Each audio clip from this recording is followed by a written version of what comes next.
नमस्कार दोस्तों, मैं सुशील कुमार आपका फिर से स्वागत करता हूं। आज हम बात करने वाले हैं 20 ग्रुप की। हरियाणा के अंदर आप देख रहे हैं कोर्ट से डेट पे डेट मिल रही है और ये पहली बार नहीं हुआ है। ये पिछले 5 सालों से ये चल रहा है, जहां एक भी भर्ती नहीं हो रही है।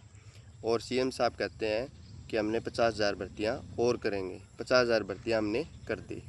ये बार बार ढकोसले दिए जा रहे हैं हमें, जो युवाओं के साथ एक बहुत ही बड़ा धोखा कह सकते हैं हम, जिसमें युवाओं को बरगलाया जा रहा है। तो ये नहीं होना चाहिए ऐसा। एचएससी की तरफ से कोई भी नोटिस जारी होता है वो कोर्ट में पहुंच जाता है। जो एचएससी जानबूझ के ये कार्य करती है।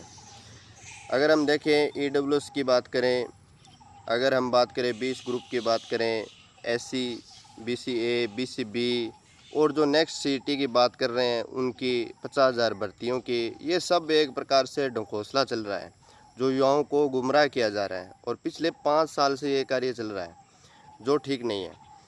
तो आज मैं आप सभी साथियों से रिक्वेस्ट करना चाहूँगा कि आप 6 सितंबर तक ये इंतज़ार मत कीजिए। आप दोबारा से धरना प्रदर्शन कीजिए, एक नई डेट डालिए और उस डेट के ऊपर आप सारे इकट्ठे हुए। जिस प्रकार से पिछले 2-3 दिन पहले आप सीएम हाउस का घेराव किया था और उसके बाद में आप एजी साहब से भी मिले थे और फिर आपने आज की तारीख का फिर इंतज़ार किया था कि हो सकता था कि कोई न कोई हल निकले, परंतु कोई हल नहीं निकला। और तारीख दे दी आपको 6 सितंबर, यानी आचार संहिता के करीब, यानी लगभग आचार संहिता लग जाएगी।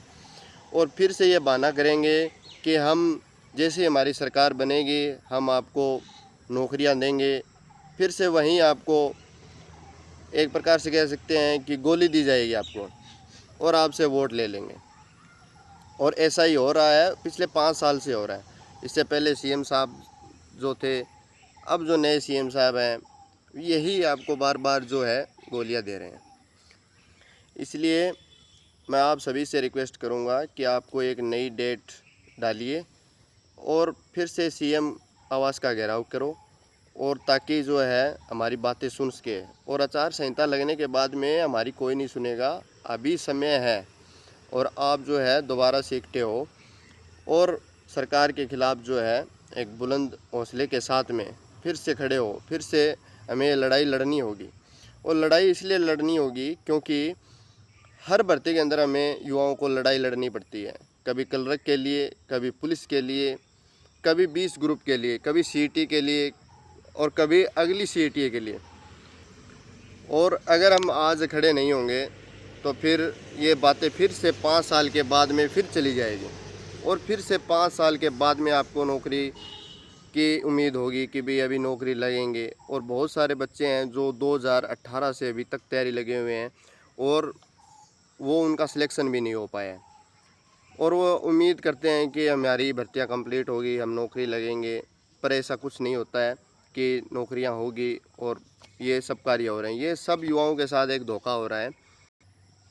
और मैं बात करना चाहूँगा, अगर कोई नई सरकार दोबारा से कोई आती है तो हो सकता है कि ये भर्तियां जो है रद्द कर दें और फिर से आपकी नौकरी पे सवाल उठ जाएंगे, जो बहुत ही ज़्यादा इम्पॉसिबल माना जाता है कि भी बहुत मुश्किल से युवा जो है नौकरी लगते हैं और फिर उनको कोर्ट केस में कोर्टों के अंदर घसीटा जाता है। तो ये बिल्कुल उचित नहीं है।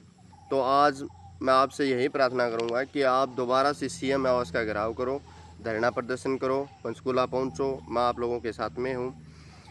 और ताकि सरकार जो है हमें आश्वासन नहीं लेना, अब की बार हमें लिखित में देना है, और तभी हम इस बात को समझ पाएंगे और जो युवा हैं वो भी समझ पाएंगे। और एक बात करना चाहूँगा हरियाणा पुलिस की। हरियाणा पुलिस के अंदर ईडब्ल्यूएस का जो आपका हाइट का रिलेक्शन था, वो भी कोर्ट केस हुआ है, कल की तारीख है। देखो उसमें क्या रहता है। वैसे तो रिजर्वेशन है, तो रिजर्वेशन के हिसाब से 168 सेंटीमीटर जो हाइट बताई गई है वहीं अप्लाई होगी। और आप अपनी तैयारी करते रहें। हरियाणा पुलिस की शायद भर्ती होगी, पूरी कंप्लीट होगी, क्योंकि इसमें कोई ज़्यादा बड़ा इशू नहीं है। एक हाइट रिलैक्सेशन का है और रिजर्व कैटेगरी को इन्होंने जनरल में इंक्लूड कर दिया है, तो वो शायद 30 तारीख तक ये निपट जाए। और हरियाणा पुलिस की उम्मीद है कि ये जो भर्ती है ये कंप्लीट होगी। अब मैं बात करूंगा जो नए सीटी की बात थी कि भी सितंबर में होगा, अक्टूबर में होगा। तो ये नया जो सीटी है अभी तो लग रहा है कि बहुत ही मुश्किल है। नई जो सरकार बनेगी तो उसके बाद में ही नया सीटी होगा, क्योंकि यही सीटी इनसे हल नहीं हो पा रहा है कि हम क्या करें। और ग्रुप नंबर 56 और 57 है, ये भी इनके लिए एक गले की फांस बन चुका है। जो ये बार बार पोस्ट वाइज ग्रुप वाइज कर रहे हैं और कंपटीशन को ज़ीरो कर रहे हैं, तो ये बिल्कुल सरासर गलत है। और कोर्ट भी इस बात को नकार देगा। हो सकता है कि कोर्ट की कई तारीख पड़े, हो सकता है कि अभी 30 तारीख को ही सॉल्यूशन निकल जाए, परंतु आप अपनी तैयारी रखिए। क्योंकि मैंने पहले भी एक वीडियो बनाई थी, उसमें मैंने साफ तौर से कहा था कि 56 और 57 का दोबारा एग्ज़ाम होगा और दोबारा पेपर होगा। ये मैंने स्पष्ट रूप से अपनी वीडियो के अंदर बताया था, क्योंकि उसमें क्वेश्चन जो थे वो रिपीट थे और 5 नंबर का इशू भी था। और मैंने 5 नंबर के बारे में बताया था कि ये असंवैधानिक है और ये आपको नहीं मिलने वाले, जो सुप्रीम कोर्ट ने इस बात को पूरी तरीके से नकार दिया था। तो यही कुछ एक इन्फॉर्मेशन थी जो आपको शेयर करनी थी। आपका बहुत बहुत धन्यवाद। जय हिंद, जय भारत।